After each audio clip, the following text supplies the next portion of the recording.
اعوذ باللہ من الشیطان الرجیم بسم اللہ الرحمن الرحیم واللاتی یاتین الفاحشۃ من نسائکم فاستشہدوا علیہن اربعۃ منکم فإن شاہدوا فامسکوہن فی البیوت حتی یتوفاہن الموت او یجعل اللہ لہن سبیلا صدق اللہ مولانا العظیم ان اللہ وملائکتہ یصلون علی النبی یا ایھا الذین آمنوا صلوا علیہ وسلموا تسلیما اللہم صل علی سیدنا مولانا محمد وعلی آل سیدنا مولانا محمد وبارک وسلم وصلی علیہ صلاۃ والسلام علیک یا سیدی یا رسول اللہ صلاۃ والسلام علیک یا سیدی یا حبیب اللہ صلاۃ والسلام علیک یا سیدی یا شفیع المذنبین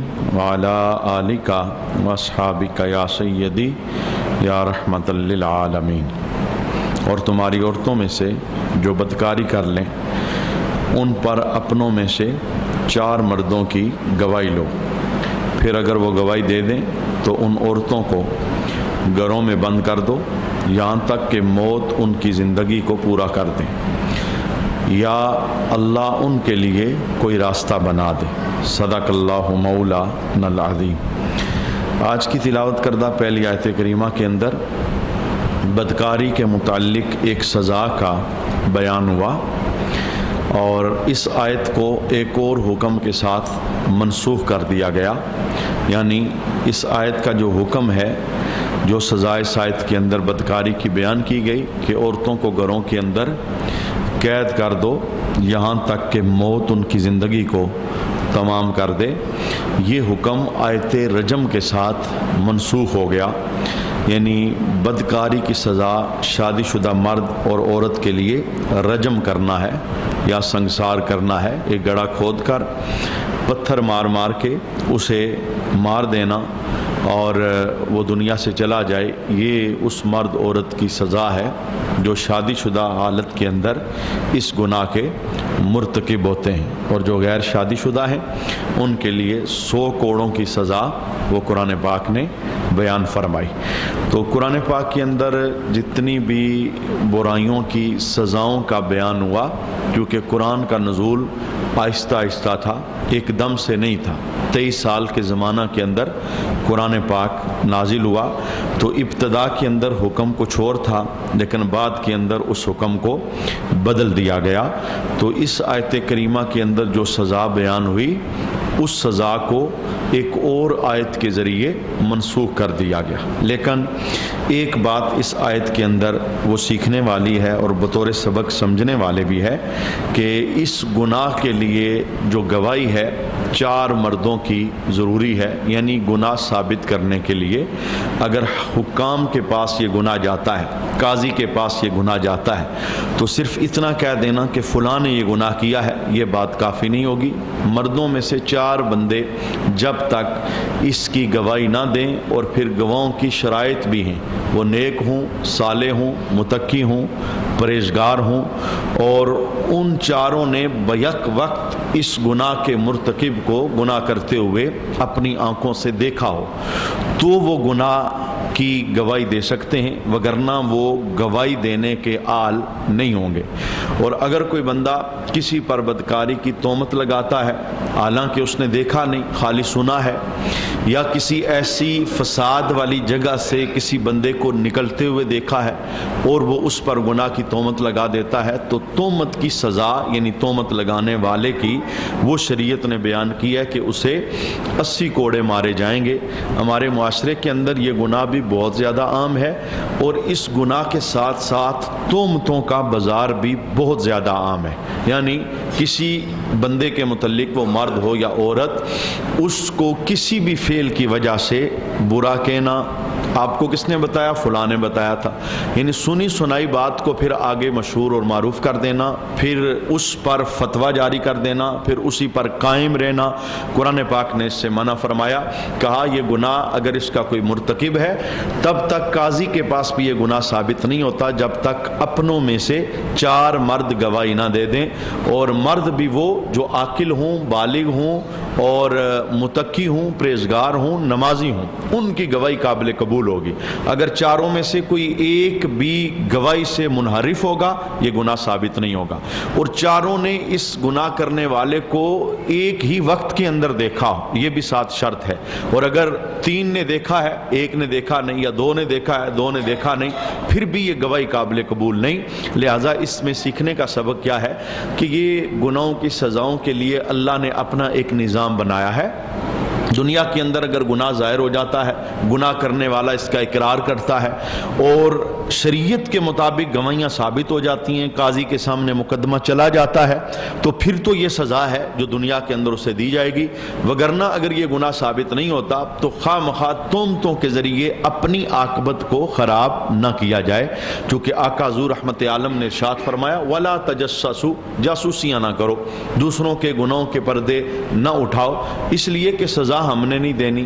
ارتکاب جس نے کیا ہے اس کی سزا کو رب العالمین نے اپنے پاس رکھا ہے. ہو سکتا ہے جسے ہم سزاوار تصور کر رہے ہیں وہ تائب ہو جائے، معافی مانگ لے. کوئی بھی گناہ شرک کے علاوہ کوئی بھی گناہ وہ قابل معافی ہے. یعنی اللہ کے دربار میں اگر کوئی سچے دل سے توبہ کرتا ہے، رجوع کرتا ہے، تو دنیا والوں کا فتویٰ تو کچھ اور ہوگا، لیکن قرآن کا، مذہب کا، حدیث کا، شریعت کا فتویٰ یہ ہے کہ اللہ اسے معاف کر دیتا ہے. اللہ رب العالمین نے معافی کا دروازہ موت سے پہلے تک کھولا ہوا ہے. اگر کوئی سچے دل سے رجوع کرتا ہے اللہ کے دربار میں تو اللہ تعالیٰ اس کی توبہ کو قبول فرما لیتا ہے. تو اب ہمیں تو نہیں پتا کہ معافی کسی نے مانگی. یہی تو وجہ امام محمد غزالی رحمۃ اللہ تعالیٰ علیہ آپ ارشاد فرماتے ہیں کہ کسی کا گناہ ہمارے سامنے آتا ہے، ہم گلی بازاروں کے اندر، محلوں کے اندر، اپنی نجی محفلوں کے اندر اس کے گناہ کا بار بار تذکرہ کر کے اللہ کے دربار میں مجرم بنتے ہیں، حالانکہ وہ بندہ رات کو مصلی بچھا کے رب کے دربار میں صلح لگا چکا ہے. اب ہمیں تو نہیں پتا، ہمارے سامنے ظاہر ہوا تھا تو ہم نے اسی بات کو سامنے رکھا اور پھر ہم آگے بڑھتے چلے گئے اور اپنے لیے گناہوں کا طوفان ہم نے جمع کر لیا.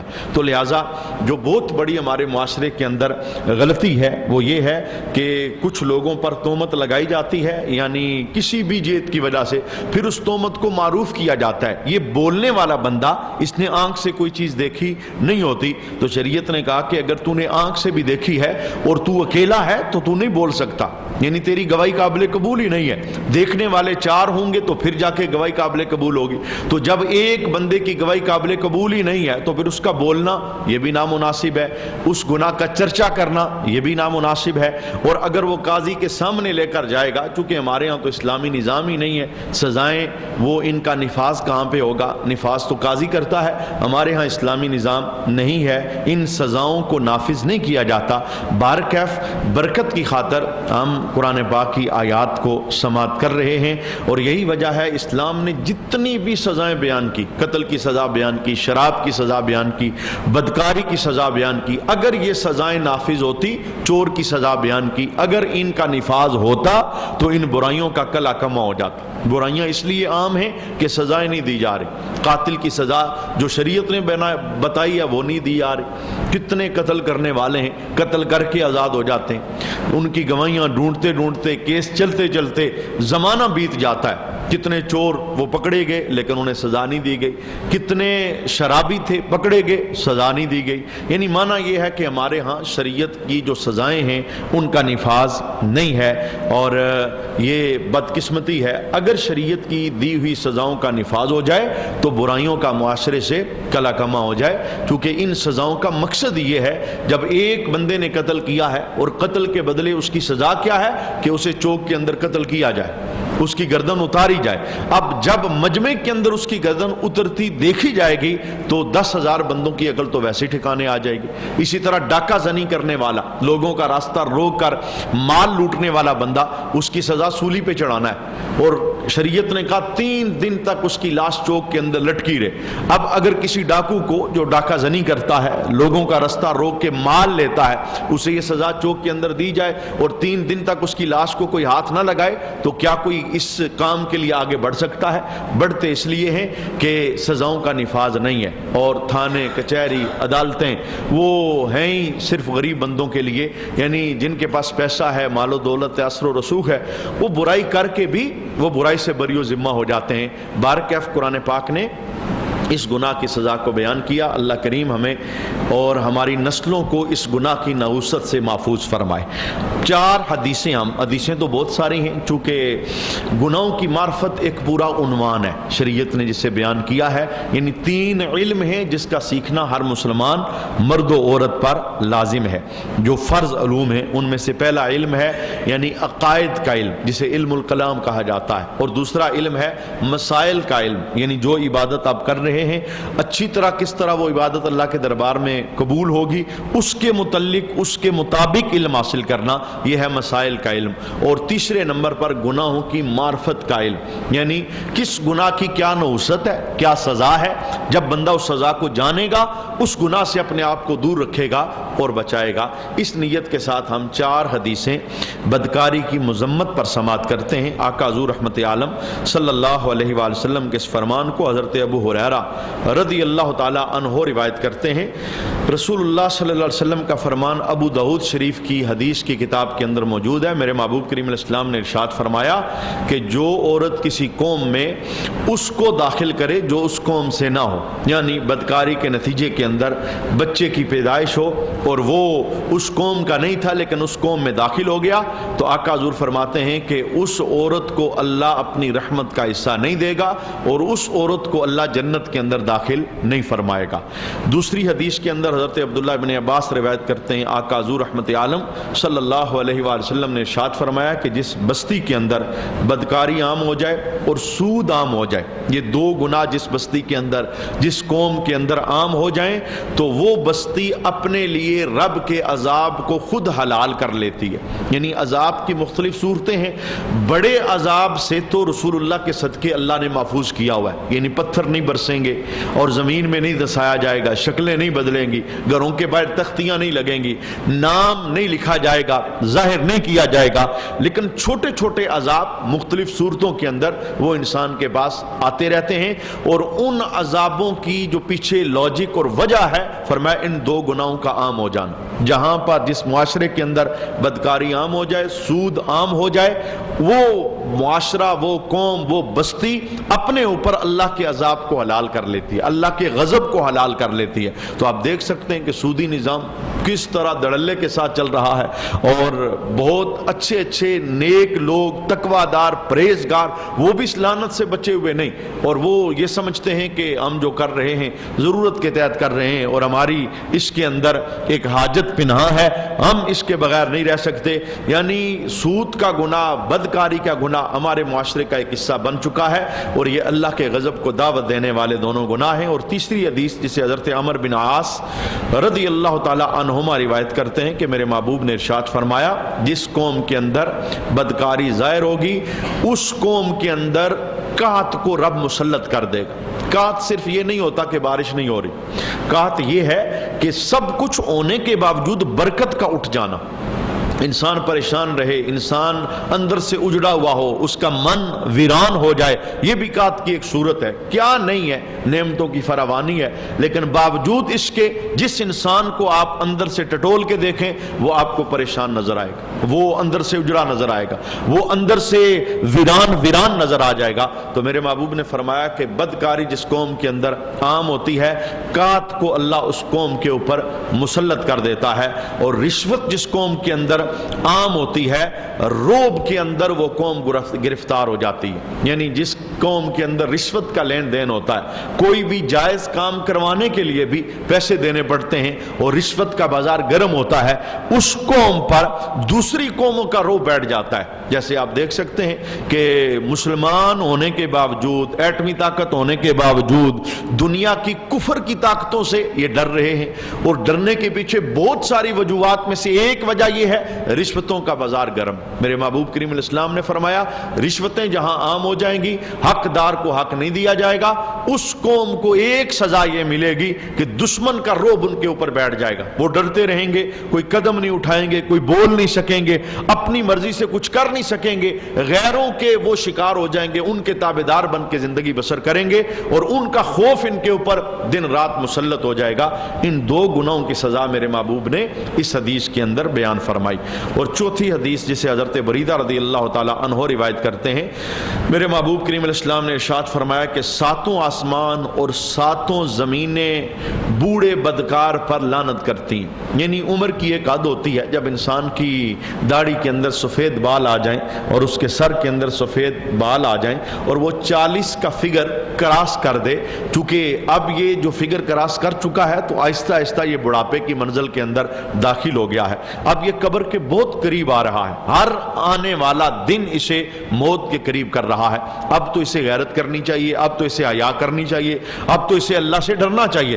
ڈرنا تو عمر کے ہر حصے میں چاہیے، بدکاری عمر کے کسی حصے کے اندر بھی جائز نہیں ہے، یہ گناہ ہے، بہت شدید گناہ ہے، اللہ کی ناراضگی کو دعوت دینے والا گناہ ہے۔ لیکن وہ بندہ جس کی دوسرے لفظوں میں ٹانگیں اب قبر کے اندر ہے، یعنی جسم کب کپا رہا ہے، پھر بھی وہ اس گناہ کا مرتکب ہوتا ہے، تو میرے محبوب فرماتے ہیں کہ ایسا بندہ جو بڑھاپے کی منزل میں داخل ہو چکا ہے اور اس گناہ کا مرتکب ہوتا ہے، ساتوں آسمان اور ساتوں زمین اس کے اوپر لعنت کرتی ہیں، اور اللہ تعالیٰ بدکاروں کی شرمگاہ کی بدبو سے دوزخ والوں کو ایذا دے گا۔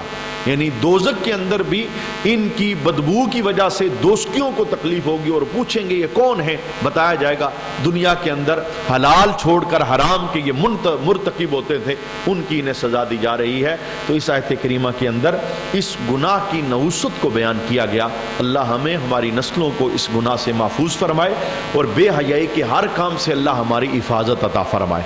آقا حضور رحمت عالم حیا کے پیکر تھے، اللہ کریم ہمیں ہماری نسلوں کو حیا کا سرما نصیب فرمائے، اور حیا کے زیر سایہ اللہ ہمیں زندگی بسر کرنے کی سعادت عطا فرمائے۔ دوسری آیت کریمہ کے اندر اللہ ارشاد فرماتا ہے، اسی گناہ کے متعلق مزید ایک بات بیان ہوئی، وَاللَّذَانِ يَأْتِيَانِهَا مِنْكُمْ فَآذُوهُمَا، اور تم میں جو مرد و عورت ایسا کام کریں ان کو تکلیف پہنچاؤ۔ تکلیف سے مراد یہ ہے کہ انہیں جوتے مارو، انہیں ڈانٹ ڈپٹ کرو، انہیں برا بلا کہو، اور انہیں شرمندگی دلاؤ۔ لیکن یہ آیت بھی منسوخ ہے آیت رجم کے ساتھ، یعنی جب آیت رجم نازل نہیں ہوئی تھی جس کے اندر پتھر مارنے کا حکم ہے اس گناہ کے نتیجے کے اندر، یہ نازل نہیں ہوئی تھی، یہ اس سے پہلی کی آیت ہے۔ یعنی اگر کوئی اس جرم کا مرتکب ہو جائے تو معاشرے کے لوگوں کو چاہیے کہ انہیں شرم دلائیں اور انہیں کہیں کہ تو مسلمان ہے، کلمہ پڑھنے والا ہے، تجھے یہ کام زیب دیتا ہے، تو کیا اللہ سے ڈرتا نہیں ہے؟ کیا رسول کو تو نے منہ نہیں دکھانا؟ یعنی لفظوں کے ذریعے انہیں آر دلائی جائے، شرمندگی دلائی جائے، ڈانٹ ڈپٹ کیا جائے، برا بلا کہا جائے۔ لیکن اس آیت کریمہ کو بھی منسوخ کر دیا گیا، کیونکہ ان کی ناسخ وہ آیت ہے جس کے اندر رجم کی اور سنگسار کرنے کی سزا کو بیان فرمایا۔ لیکن اس آیت کے ایک دوسرے حصے کے اندر ایسا گناہ کرنے والوں کے لیے رحمت کی ایک امید رب کائنات نے بیان فرمائی، وہ کیا ہے؟ فَإِن تَابَ وَأَصْلَحَ فَأَعْرِضُوا عَنْهُمَا، اللہ ارشاد فرماتا ہے اگر وہ توبہ کریں اور اپنی اصلاح کریں تو ان کا پیچھا چھوڑ دو۔ کوئی بھی گناہ ایسا نہیں جو توبہ سے معاف نہیں ہوتا، یعنی شرک کے علاوہ جتنے بھی گناہ ہیں ان کے لیے رب کائنات نے توبہ کا دروازہ رکھا ہے کہ اگر کوئی بندہ معافی مانگنا چاہتا ہے موت سے پہلے جب بھی وہ پلٹ کے آئے گا اللہ اس کے گناہوں کو معاف فرمائے گا۔ تو رب کائنات نے یعنی یہ اشارہ بھی ایک دیا کہ معاشرے کے اندر اگر کسی کا یہ جرم ظاہر ہو جائے اور پھر تم دیکھتے ہو کہ وہ بندہ تائب ہو گیا ہے، پنجگانہ نمازی ہے، وہ شرمندہ ہے اپنے کیے پہ، اب اس کی نظر کے اندر حیا آ گئی ہے، وہ روتا ہے اللہ کے دربار کے اندر، تو اب اس کا پیچھا چھوڑ دو، یعنی اس کے پیچھے نہ پڑو کہ جب رب نے معاف کر دیا تو پھر تم کون ہوتے مواخذہ کرنے والے۔ تو اللہ ارشاد فرماتا ہے اگر وہ توبہ کر لیں، اصلاح کر لیں اور واپس پلٹ آئیں، رجوع کر لیں تو ان کا پیچھا چھوڑ دو۔ ان اللہ کان توابا الرحیما، اللہ ارشاد فرماتا ہے بے شک اللہ بڑا توبہ قبول کرنے والا مہربان ہے۔ یعنی توبہ کا معنی اگر بندے کی طرف کیا جائے تو اس کا معنی ہوتا ہے شرمندگی سے رجوع کرنا، اور توبہ کا لفظ اگر اللہ کی طرف بولا جائے تو اس کا معنی یہ ہوتا ہے کہ بندے کے رجوع کو قبول کرنا اور بندے پر رحمت کرنا۔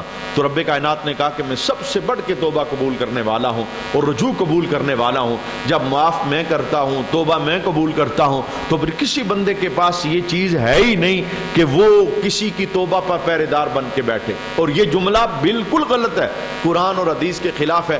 یعنی مسلمانوں کے معاشرے کے اندر یہ بات بولی جاتی ہے فلاں تو بخشا ہی نہیں جائے گا، فلاں کی معافی تو ہوئے گی۔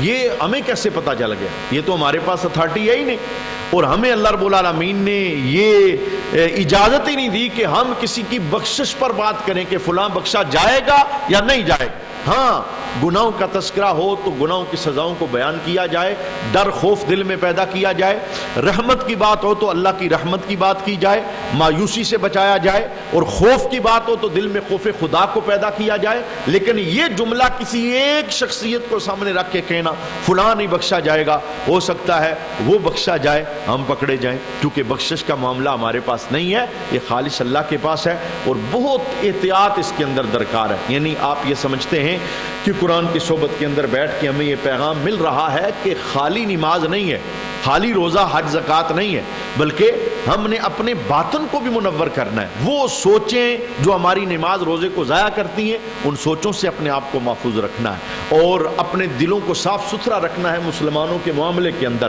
گناہوں سے صرف نظر کرنی ہے، اور پردے داری کے اندر جو اللہ رب العالمین کو پسند ہے کہ گناہوں پر کچھ لوگوں کی عادت ہے، اور بہت شدید بری عادت ہے کہ جب انہیں کسی کا کوئی عیب پتہ چل جاتا ہے تو اب وہ انہیں پتہ ہوتا ہے، بارہا انہوں نے سن لیا ہوتا ہے، لیکن ہر بندے سے اس کا نئے انداز میں وہ تذکرہ کرتے ہیں، اور ان کا انداز یہ ہوتا ہے کہ اس کا عیب اس تک بھی پہنچ جائے، اس تک بھی پہنچ جائے، اس تک بھی پہنچ جائے۔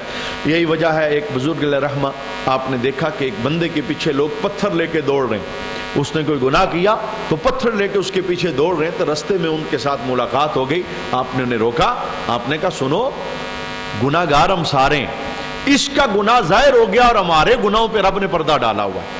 کیا ہم نے گناہ نہیں کیے؟ کیا ہم نے غلطیاں نہیں کی؟ کیا ہم نے پاپ نہیں کیے؟ اب اس کا گناہ ہوا تو تمہیں کس نے اجازت دی کہ اس کے پیچھے تم پتھر لے کے دوڑو؟ یعنی کہنے کا معنی یہ ہے کہ ہمیں صرف نظر کرنا ہے اور گناہوں سے معافیاں مانگتے رہنا ہے، کیونکہ رب کائنات نے توبہ کا دروازہ کھولا ہوا ہے۔ اب اس گناہ کی سزا بیان کرنے کے بعد، یعنی 2 آیتوں کے اندر، تیسری آیت کے اندر رب نے رحمت کی امید کو بیان فرمایا۔ سنیے وہ کیا ہے۔ اللہ ارشاد فرماتا ہے انما التوبۃ علی اللہ للذین یعملون السوء بجہالۃ، وہ توبہ جس کا قبول کرنا اللہ نے اپنے فضل سے لازم کر لیا ہے، وہ انہی کی ہے جو نادانی سے برائی کر بیٹھے۔ غلطی ہو گئی، پتہ نہیں تھا، شیطان نے گمراہ کر دیا۔ فرمایا ایسے لوگوں کی توبہ کو قبول کرنا اللہ نے اپنے فضل سے اپنے اوپر حلال کر لیا۔ یہ ان کے لیے جو نادانی سے گناہ کر لیا، یعنی جو لوگ گناہوں پر اصرار کرتے ہیں ان کا علادہ آگے تذکرہ آ رہا ہے کہ ان کے متعلق رب کا کیا حکم ہے۔ گناہ کرتے ہیں، توبہ کرتے ہیں، پھر گناہ، توبہ کرتے ہیں، پھر گناہ، توبہ کرتے ہیں، پھر گناہ۔ حدیث کے اندر کہا گیا کہ ایسا بندہ اللہ کے ساتھ کل مستہزی ربہ ہو، وہ اپنے رب سے ٹھٹھا اور مذاق کر رہا ہے، یعنی وہ توبہ کی اہمیت کو سمجھتا ہی نہیں۔ ایک مرتبہ گناہ ہوا، تائب ہوا، پھر گناہ کر لیا، تائب ہوا، پھر گناہ کر لیا۔ مولا علی رضی اللہ تعالیٰ عنہ فرماتے ہیں کہ گناہوں سے توبہ یہ ہے کہ جس گناہ سے تم نے توبہ کی ہے دوبارہ کبھی بھی اس وادی کے اندر تم قدم نہ رکھو۔ یعنی یہ پکی توبہ اور یہ شرمندگی ہے، یہ ندامت ہے۔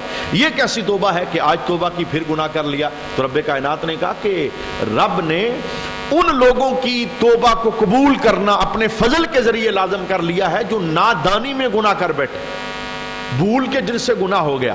اب اللہ ارشاد فرماتا ہے ثم یتوبون من قریب، پھر تھوڑی دیر میں توبہ کر لیں۔ اس تھوڑی دیر سے مراد گھنٹہ نہیں ہے، آدھا گھنٹہ نہیں ہے، بلکہ موت سے پہلے پہلے یہ تھوڑی دیر ہی ہے۔ موت سے پہلے جب بھی انسان، توبہ کا دروازہ کب بند ہوتا ہے؟ توبہ کا دروازہ تب بند ہوتا ہے جب بندہ اپنی آنکھوں سے حضرت اسرائیل کو دیکھ لیتا ہے۔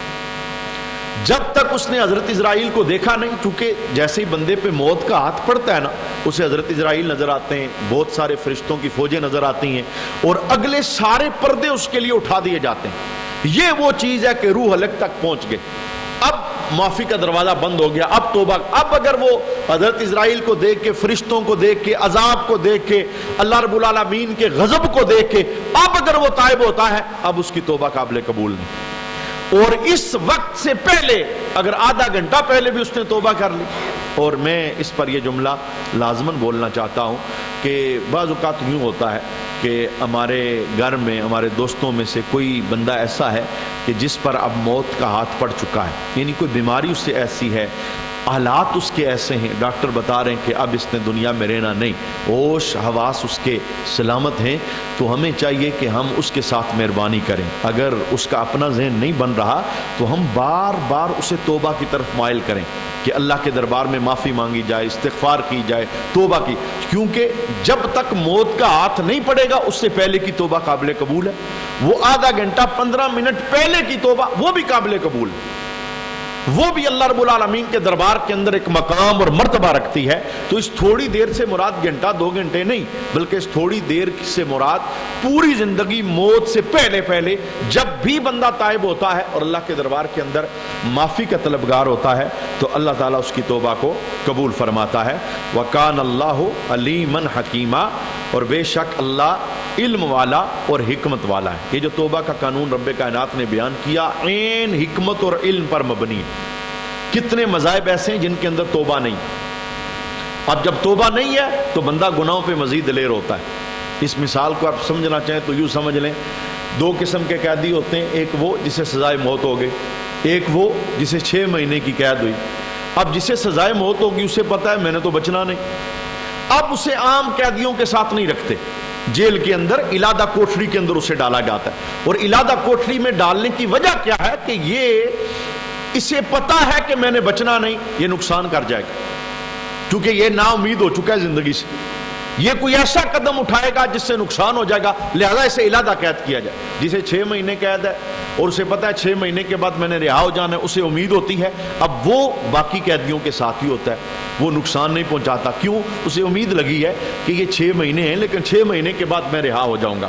تو جس مذہب کے اندر توبہ نہیں ہے اس مذہب کے اندر گناہوں پر دلیری ہوتی ہے، اور جس مذہب کے اندر توبہ ہے یہ اللہ کی عین حکمت اور اس کے علم کے مطابق ہے کہ اللہ رب العالمین بندے کو مایوسی سے بچاتا ہے۔ تو ہمارے دین کے اندر جو توبہ کا نظام دیا گیا، قانون دیا گیا، یہ اصل کے اندر مایوسی کے سمندر سے بندے کو نکالنے کا ایک ذریعہ ہے کہ بندہ گناہوں پہ مزید دلیر نہ۔ یہ شیطان کا بہت بڑا وار ہوتا ہے کہ جب بندہ کوئی گناہ کر لیتا ہے تو شیطان اس کے ذہن میں ڈالتا ہے یار تو نے تو اتنے گناہ کر لیے، تیری تو اتنی عمر برائیوں کے اندر بسر ہو گئی، اب تو تیرا پیچھے آنے کا فائدہ ہی نہیں، اب معافی مانگنے کا فائدہ ہی نہیں، تو بخشا ہی نہیں جائے گا، یہ شیطان ذہن میں ڈالتا ہے۔ لیکن رب کائنات نے رحمت کی امید دیتے ہوئے کہا کہ زندگی کی آخری سانس یعنی اسرائیل کے نظر آنے، فرشتوں کے نظر آنے اور غیب کھلنے سے پہلے پہلے جب بھی میرا بندہ پلٹ کے آئے گا، ایک قدم اٹھائے گا، میں 10 رحمت والے قدموں سے اپنے بندے کا استقبال کروں گا۔ تو توبہ کی رحمت کو رب کائنات نے بیان فرمایا۔ اور اگلی آیت کے اندر جو آج کے درس کی ہماری آخری آیت ہے، رب کائنات نے گناہگاروں کی توبہ کے متعلق اور کافروں کی توبہ کے متعلق ایک اصول بیان فرمایا۔ اللہ ارشاد فرماتا ہے وَلَيْسَتِ التَّوْبَةُ لِلَّذِينَ يَعْمَلُونَ السَّيِّئَاتِ، اور ان لوگوں کی توبہ نہیں جو گناہوں میں لگے رہتے ہیں، یعنی آج توبہ کی پھر گناہ، آج توبہ کی پھر گناہ۔ یہ جیسے مسلمانوں کی عادت ہے، کوئی رحمت مآب ماحول بن جاتا ہے اس میں تائب ہو جاتے ہیں، وہ یہ سمجھتے ہیں کہ اب ہم نے توبہ کر لی، اب پھر سے نئے سرے سے گناہ شروع کر دیتے ہیں۔ کوئی بھی خیر والا کام کیا، خیر والا کام کرنے کے بعد اندر ذرا تسلی ہو گئی یار میرے گناہ معاف ہو گئے، میں بخشا گیا، میں نے اللہ سے رجوع صلح کر لی، اب نئے سرے سے اپنے گناہ کو آغاز کر دیتے ہیں۔ تو رب کائنات نے کیا فرمایا؟ ان لوگوں کی توبہ نہیں جو گناہوں میں لگے رہتے ہیں، یعنی جب بندہ گناہوں میں مصروف ہے تو پھر اس کی توبہ کائے کی؟ توبہ کے لیے شرط یہ ہے شرمندہ ہو کر گناہوں سے اپنے آپ کو محفوظ کرنا، بچانا۔ ہاں گناہوں سے تائب ہو گیا بندہ، پھر وادی میں قدم دوبارہ نہ رکھا، یہ اصل کے اندر توبہ کرنے والا ہے۔ فرمایا ان لوگوں کی توبہ نہیں ہے جو گناہوں کے اندر مصروف رہتے ہیں، حتی اذا حضر احدہم الموت، حتیٰ کہ یہاں تک کہ جب ان میں سے کسی کی موت کا وقت آئے، قالا، وہ کہنے لگے، انی تبت الآن، کہ میں نے توبہ کی. یعنی یہ توبہ کا جب دروازہ بند ہوتا ہے اس کی بات بیان ہو رہی ہے. بندہ گناہوں میں پوری زندگی بسر کرے اور اسرائیل سامنے نظر آئیں، فرشتے نظر آئیں، وہ غیب سارا اٹھ جائے، اب بندہ معافیاں مانگنا شروع ہو جائے تو اب اس کی توبہ قابل قبول نہیں ہے. یعنی کہ ایک مرتبہ بندہ توبہ کرے تو دوبارہ اس سے گناہوں کی وادی میں نہیں جانا چاہیے. اور دوسرا اس آیت کے اندر یہ بھی بیان کیا گیا کہ توبہ کا دروازہ تب بند ہو جاتا ہے جب بندے کی موت اس کے سر پر آ جاتی ہے. لہٰذا یہ تو کسی کو پتہ ہی نہیں، یہ تو کسی کے پاس کنفرم ہے ہی نہیں کہ میری موت کب آنے والی. ہو سکتا ہے ہم یہاں بیٹھے ہیں، اگلی آنے والی صبح ہم میں سے کون ہے جو دیکھے گا؟ یہ تو گارنٹی کسی کے پاس نہیں. یہ کیا 2-4 دن پہلے ہماری مسجد کے پاس ایک جنازہ نہیں ہوا، مکان بنانے والا بندہ ابھی تک مکان کے اندر شفٹ نہیں ہوا، وہ اپنی اصلی منزل میں شفٹ ہو گیا. یہ صرف ایک کہانی نہیں ہے، کتنے لوگوں کی کہانی ہے، کتنی پلاننگ ان کے ذہنوں میں تھی، ابھی تک وہ کام کمپلیٹ ہوا ہی نہیں، ان کا اصلی ٹائم آ گیا.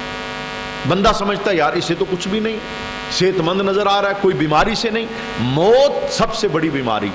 موت کے لیے ہارٹ اٹیک ضروری نہیں، دل کا معاملہ ضروری نہیں، کوئی گردوں کا پرابلم، کوئی بھی بیماری ہونا ضروری نہیں. موت کا وقت مقرر ہے، جب ٹائم آئے گا اللہ بندے کو بلا لے گا. تو جب یہ وقت مقررہ ہمیں پتہ ہی نہیں تو پھر ہم کس امید پر گناہوں کے اندر مصروف رہیں؟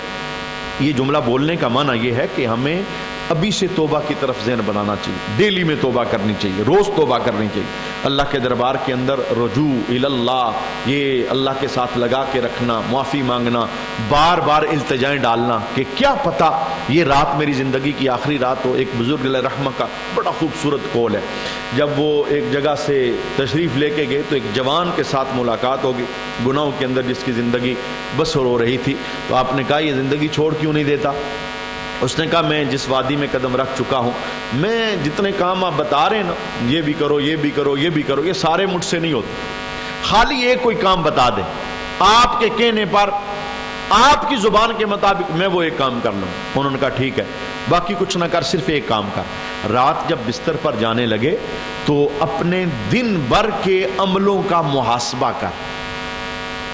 اس وقت مسلمان کا بستر پر جانا کیسے ہے؟ موبائل پہ.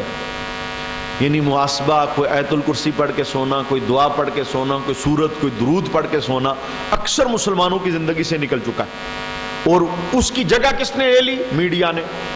وہ سوشل میڈیا ہے ہاتھ کے اندر، وہ سامنے ٹی وی لگا ہے یا کوئی اور خبر نہ. وہاں بعض تو ایسے ہیں کہ پوری رات اس کے اندر مصروف رہتے ہیں، تب تک آنکھ لگتی نہیں ہے جب تک خود بخود ہاتھ سے موبائل گرتا نہیں یا وہ خود بخود آنکھ اپنی بند نہیں ہوتی. اب ایسا بندہ جو اس وادی کے اندر، نیند کی وادی میں جا رہا ہے، اسے کب خیال ہوگا دعا پڑھ کے سونی ہے، آیت الکرسی پڑھ کے سونا ہے، درود پڑھ کے سونا ہے، توبہ کر کے سونا ہے. تو بزرگوں نے کہا بھئی ایسا کر، روز رات بستر پہ جائے نا تو دن بھر کے اعمال کا محاسبہ کر، بس ایک کام اور کچھ نہ کر. اچھا اس نے کہا یہ تو بہت آسان ہے، یہ تو میں کر سکتا ہوں. پہلی رات آئی تو اس نے لائٹ بند کی، آنکھیں بند کی، تو صبح سے شام تک وہ اپنی 12 گھنٹے کی زندگی پر غور و فکر کرنے لگا. تو وہ شرم سے پانی پانی ہو گیا کہ 12 گھنٹے کے اندر اسے گناہ تو نظر آئے لیکن کوئی ایک نیکی نامہ اعمال میں نظر نہیں آئی. بڑا شرمندہ رہا، اندر سے بڑا اجڑ گیا. یعنی ہم سوچتے نہیں، جب بندہ محاسبہ کرتا ہے نا تو یہ محاسبہ بندے کو اندر سے پریشان کرتا ہے. تو اس نے جب سوچا تو اس نے کہا 12 گھنٹے کے اندر تو کوئی نیکی ہے ہی نہیں. 2-3 دن کام کیا، اس نے چھوڑ دی. کافی دنوں کے بعد پھر ان بزرگوں کے ساتھ ملاقات ہوگی. آپ نے کہا بھئی جوان وہ کام کر رہے جو میں نے دیا تھا؟ اس نے کہا حضور کام تو ایک تھا بڑا مشکل، میں نے 2-3 دن کیا ہے لیکن میں تو پسینے میں ڈوب گیا. میں نے سوچا تو میری تو نیند اڑ گئی، یہ کام بڑا مشکل ہے، مجھ سے نہیں ہوتا.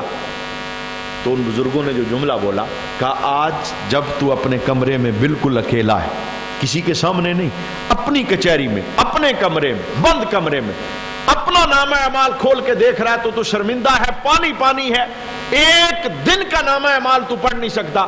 تو بتا جب کل قیامت کے دن تیرے نامہ اعمال کو تیرے ہاتھ میں دے کے رب کہے گا اقرا کتابک، پڑھ اپنی کتاب، 60 سالہ زندگی کیسے گزار کے آیا؟ صبح و شام بول، خلوت جلوت بول، تنہائی محفل بول، کیا کیا کر کے آیا ہے بتا ذرا۔ تو کون سی کرامت تیرے اندر پیدا ہو جائے گی کہ تو آج رات تو 12 گھنٹے کا نامہ اعمال نہیں پڑھ سکتا اور کل تو 60 سالہ زندگی کا نامہ اعمال پڑھ لے؟ تو پھر اسے ہوش آئی کہ واقعتاً یہ کام میری زندگی کے بدلنے والا ہے۔ معنی کیا ہے کہ ہمیں روز توبہ کی طرف بڑھنا چاہیے رات سونے سے پہلے۔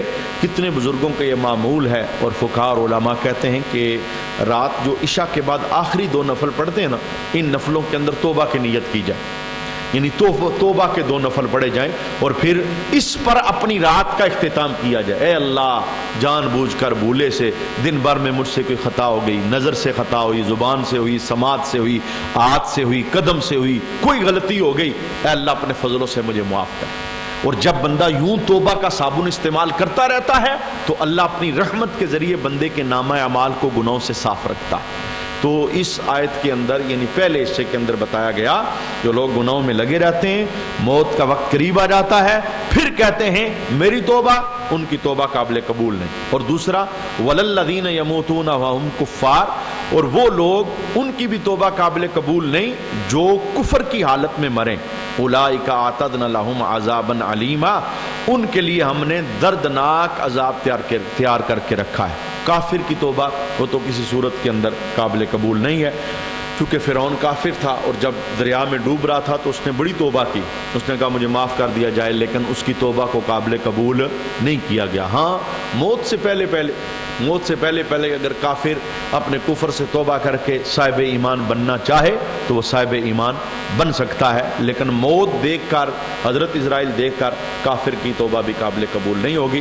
ہم اللہ کے دربار میں دعا کرتے ہیں اللہ ہمارے گناہوں کو معاف فرمائے اور اللہ ہمیں سچی توبہ کرتے رہنے کی سعادت عطا فرمائے اور ہر گناہ کے زہر سے اللہ ہمیں محفوظ فرمائے۔ وما علینا الا البلاغ المبین۔